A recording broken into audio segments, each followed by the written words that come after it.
has rot damage, you have to be very careful and preferably get help from an experienced person if you're not that skilled yourself. If the trunk looks damaged or abnormal, there may be a rot problem. The rotten section of the tree is miscolored and feels spongy. As rot weakens the tree, you have to make the hinge bigger to get the tree to fall safely.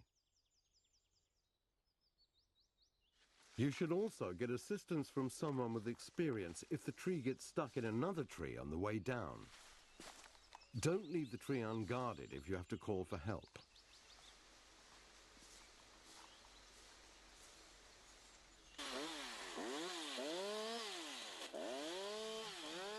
Now it's time for limbing.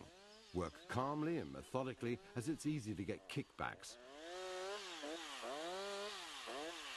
Try to place the trunk so that you can work between waist and knee height.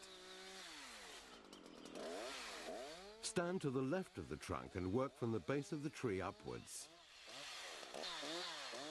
Stand firmly with your feet apart and keep the saw close to your body. Work with both a pulling and a pushing chain, and always try to rest the saw on the trunk or against your hip. Take care not to contact branches with the upper part of the bar nose. Only move when you have the trunk between yourself and the bar of the saw. Branches on the upper side of the trunk can be cut with the saw lying on its side.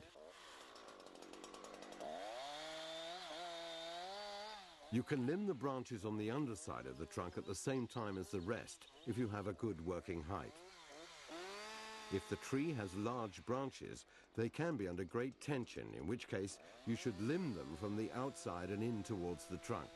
Saw with the bar held vertically to reduce the risk of it getting caught.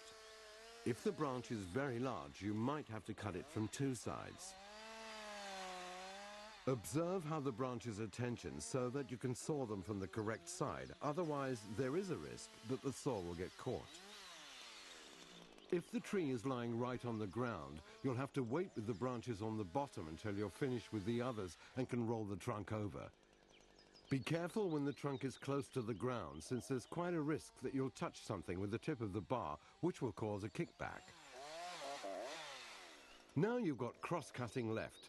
Study the tree before you start, especially if the trunk is thick. First, try to see how it's tensioned. Watch how the trunk reacts when you start to saw. You might have misjudged the tension. Stand off to the side of the cut, since the trunk can jump up when it comes apart. Never stand below the trunk if the ground is sloping.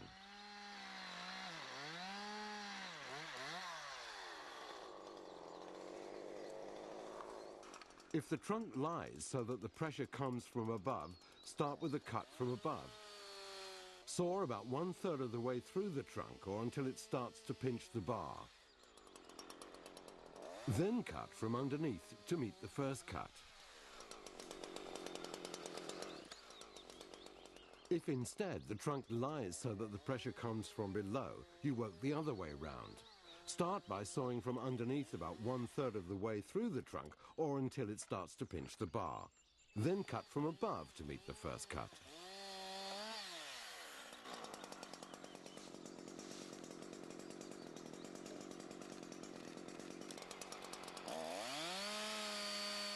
If the bar gets stuck, don't try to pull out the saw. Instead, stop the engine, bend open the trunk until the saw comes loose.